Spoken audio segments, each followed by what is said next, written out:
And then she says, do you have any kids? I said, no, I don't have any kids. She then asked me if I was married, and then I said, no, ma'am, I am not married. She says, how old are you? I said, 19. May I help you find something? She then says, you are the most beautiful girl I have seen. And I said, oh, thank you. And then she says, I think you could be the next Miss USA. I'm in the Army, okay? We don't do pageants in the Army. She then asked me to meet her at Starbucks the very next day before my next shift at Target. And apparently I was a pretty open-minded 19-year-old because I actually agreed to meet her the very next day. The next day she brought this foot-tall stack of pageant books and proceeds to convince me to enter into a state pageant. So 3 months later, I compete in my first pageant and I lose. I go back the second year, compete in the state pageant. I lose. Go back the third year, compete in the state pageant and lose. Go back the fourth year, compete in the same pageant and lose. I go back the fifth year, y'all, compete in the state pageant and lose. But guess what? I go back the sixth year. Guess what happens?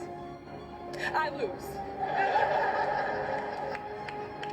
I called her on the phone and said, you told me I could be the next Miss USA. And she says, Deshauna, keep working, don't quit, keep going back. And in June of 2015, she passes away from leukemia. 6 months later, in December 2015, I win Miss District of Columbia, USA.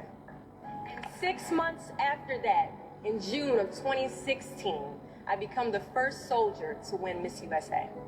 At times, our purpose drops in our laps as if the heavens threw it by accident. I ask only one thing of you all today after you leave this building. Do not fear failure, but please be terrified of regret. Giving up is the birth of regret.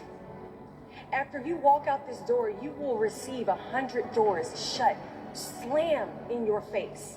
You will have 100 moments that will be filled with someone telling you no, or telling you, thank you for your application, but we regret to inform you that we've chosen a different candidate for this job. You will sit in 100 different interviews and you will not get the job. The reality of life is that we will all hear more no's than we hear yeses.